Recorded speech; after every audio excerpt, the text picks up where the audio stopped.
Often I get asked the question, can a nonprofit sell an asset? Oftentimes the question is about a car that they no longer want.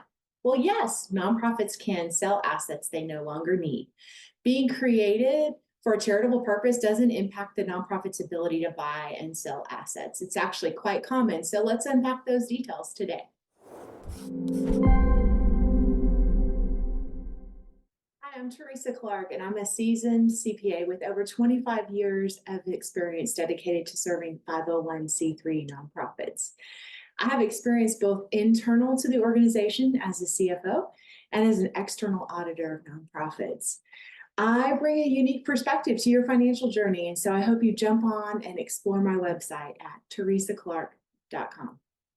Good stewardship of your resources includes making decisions when items that the nonprofit owns or nonprofit assets are sitting idle and not being used for the mission. So it's a good decision to get rid of those things. If it's in a poor condition, obviously disposal is going to be the best. But for assets that are in good condition, the nonprofit really needs to make a decision to donate it to another nonprofit or to sell it. So a very common example of this is vehicles. And when you're selling a vehicle, I want to give you some really good best practices for your nonprofit today. Obviously, most of these apply no matter what the asset is, but I'm going to use vehicle in our illustration today. All right, number one, you have to determine the value. Okay, how do you determine the value of an asset? Well, it really depends on what it is, but in our example of vehicles, there's actually a great source of information that provides a framework for valuing vehicles, and it's the Kelly Blue Book.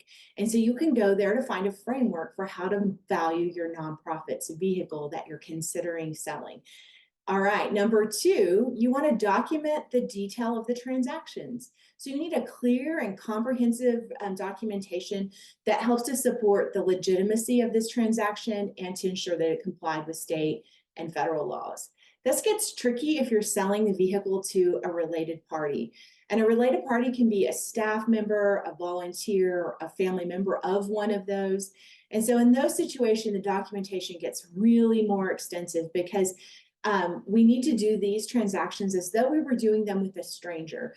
So they have to be done at what the IRS calls an arm's length. So at the same distance you would do it with somebody you don't know. So some of those things can be really tricky because if you're giving preference to a related party, you can actually trigger some things that the IRS calls self-dealing transactions or private inurement concerns. Those are obviously strong words. They have penalties and fines associated with them, consequences. So be sure if you're doing a transaction with a related party that you do it as though it was with a pure stranger and document how that was determined either way, whether it's related or unrelated. Make sure you document the details of your transaction. And thirdly, I'd love to recommend today that you have board review and oversight when you sell assets. Now, I'm not talking about a file cabinet worth 50 bucks. I'm talking about things that start to get more substantive in their value and their use. Okay, so have your board involved in those types of transactions. They help to provide a covering of transparency and accountability. And then lastly, you want to have confirmation and clear pathway that the funds that came in from the sale of that asset go back into your nonprofit and are used to fulfill your nonprofit's mission. So it's essential for nonprofits. We have to approach all transactions with diligence and transparency and integrity so that we uphold our mission and our reputation.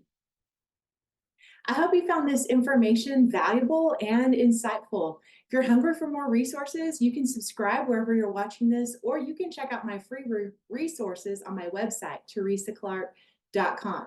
Also, I'm here to support you. So if you have questions, you need clarification, or maybe you just want to discuss my services and how I can help your nonprofit, you can book a strategic consult on my website at teresaclark.com. I wish you great success and impact in your nonprofit endeavors. Until next time.